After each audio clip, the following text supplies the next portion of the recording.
Kapag ang ilaw ay umikot at sa'yo ay tumapat, wala kang choice kundi sumagot ng On The Spot. This is the On The Spot Kaya Ko To edition. Tingnan natin kung kaya natin sagutin ang mga tanong na yan.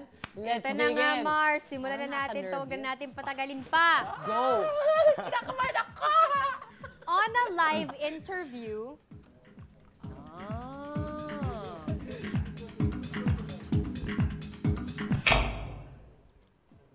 Sinon, Ako agad? Yes. on a live interview, inamin ko sa lahat ng tao na ako ay... Inamin ko sa lahat ng tao na ako ay isang bakla!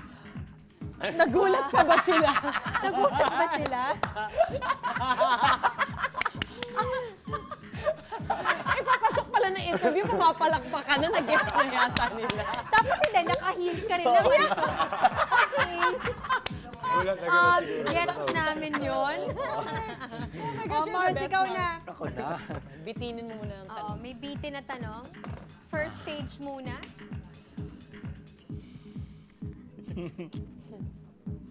Nanginginig ako. Parang pageant. Gang! Kahit hindi ko bet na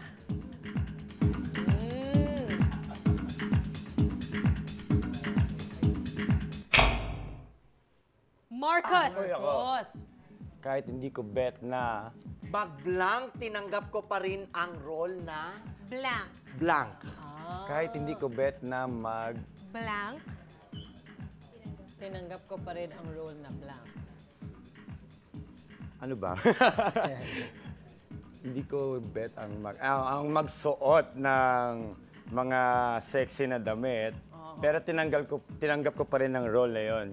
Kasi nagsi-sexy star ako dati noon. Deep inside, hindi talaga ako gano'n. I mean, natural lang na hindi ako mahilig like yung body Kaya niya. naman That's pala, why. sexy star. What made you say yes to the role? Kaya yun ang story talaga noon. Okay, pero paano ka napapayag na gawin yung role? Siyempre kasi chance din yun. Sabay. Ay, pero masaya Siyempre, ka naman ang chance. ginawa mo yon. Ulitin natin! Ulitin natin. Wala, may edad na. Ayaw niya na naka-move on na siya Oo doon. nga. Chef na nga siya. Oo nga, Sige. experience. Ay, Ayun. sorry na po. Mars, Marcus, ikaw naman. Yung first lang, ano? Ito, blue. First part muna. Napati ako bigla. Pag ma-achieve ang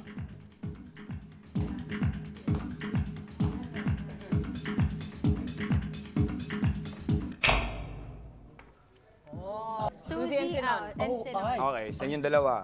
Ulitin ko, para ma-achieve ang body goal ko, ang pinakamatinding nagawa ko para magpapayat ay blank. Kumain ng prutas. Matindi yun. Kasi masyadong bet, Mars eh. Oo naman. So, talaga? oo. Bakit? Hindi mo yan. Hindi ako ma-fruit. So, lahat nilalagyan ko na lang ng peanut butter. Sarap! Diba? Jelly, no? Pwede, diba? Pwede. Apple with peanut Kasi pag kumakain butter. ako ng fruits, parang nabubusog naman ako, tapos konti lang actually yung calories niya, healthier pa. Hindi ko lang siya bet, so nagawa ko na lang ng paraan. Oh, nice, Diba? Mars. Ikaw, Mars. Ako naman kumain ng grilled fish lang lagi na walang asin, walang mantika. Kasi grabe yun magparip ng katawan tapos high protein. High As protein. in walang lasa, walang toyo, walang sausawan. Compared to grilled chicken. Yes. Mas maganda pa siya magparip. Yes, kasi mas light sa tummy yun. Oh. Diba? Lagyan ko peanut butter. Mas Tsaka lalim. Inisaw-saw mo na din sa toyo. May asukal pa. Okay, Mars. Para-paraan. Peanut butter. Para depensahan,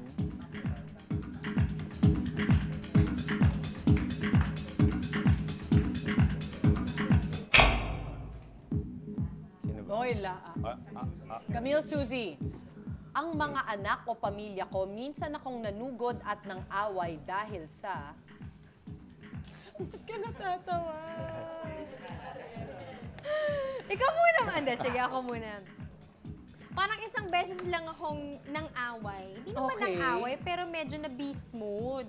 Dahil kay Nathan. Yes. Sabi ko nga, ngayon ko lang na-realize na kung pagdating pala sa sarili ko, hindi talaga ako mareklamo. Anything goes, anything is fine. Pero pagdating sa kanya, iba pala. Kasi Yes. parang meron siyang, kasi recently, Mars, medyo kinukuha ko siya for a lot of things, Yes, diba? May yes. mga raket-raket din si Baguette. Correct. So, syempre, pag ganun, ako talaga yung sumasama. Oo. Hindi ako comfortable lang hindi ko siya nasasamahan. Oo. Tapos may isang time na pinaghintay kami for 3 hours with no standby area, no lunch, nothing. Tapos ang aga-aga talaga nung call time, beast mode talaga ako, Mars. Na parang, Mars. anong plano nyo? Sabi ko kasi parang wala kayong standby area, wala kayong pagkain, tapos ang aga nyo kaming kinol Oo for nga, nothing. oo. Tapos parang, yun, sobrang ano ko talaga, parang dun lumalabas yung Of course. kasi parang feeling ko, he was so bored, he was Yes. hungry, tas cranky na, nakaupo kami sa coffee shop na hindi siya makahiga or makaidlip man lang. So talagang, pagdating talaga sa kanya, Mars, doon talaga lumalabas yung Oo other nga, side oo of nga, me. oo Lalo nga. na kapag pag mali talaga, yung parang feeling ko, it could have been handled better, Yes. pero hindi na pagplanuhan ng maayos. Na dapat yun, considerate sila, lalo na bata. Of course, always. Tama naman. Actually, pag may mga work nga na ganyan, ina-explain ko na sa, alam niyo yun lalo na mga bata pa yung mga bagets ko when they were smaller, alam niyo yun, baka mag-nap yan hapon, di ba? Yung, dapat inaano, alam nila yun, na bata yung katrabaho nila at hindi Yes, naman matanda. totoo. Ako, wala akong masyadong maalala na sobrang nag-beast mode ako dahil sa anak ko. Buti na lang siguro wala pang ganun ka-stressful na situation na nangyari para mag-beast mode ako. Pero naalala ko na nag-beast mode yung daddy ko dahil sa amin. Okay. Oh my gosh, nagot kayo kay Daddy, oh. As in, may mga batang kali, inaaway kami ng mga kapatid ko. Eh, syempre, talo kami sa suntukan kasi... Kasi Girls praktisado kayo. sila eh. Oo, tsaka girl. Tama, boys sila, Girls kayo. So, praktisado sila. So, mahangos. Umalit pa ako siguro mga 8 or 7. Hangos talaga ako, Daddy, ganyan. Inaaway kami sa basta si Daddy ko, natutulog siya. Diretsong bangon siya. Naalimpungatan pa si Daddy. Bangon siya. Ito ba? Yung nakakatakot kasi ang laki niya. Tsaka patola siya. Kaya kami laging feeling malakas yung loob namin. Kasi parang yung dad ko, feeling namin, poprotektahan kami lagi. Kasi siguro dahil kids niya kami. Parang doesn't matter to him na parang bata ba to, pinatulang ko siya, malaki akong bata siya.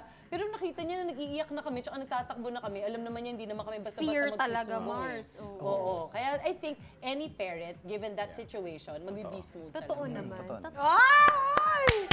Thank you, guys! Thank you. Thanks, mga Mars!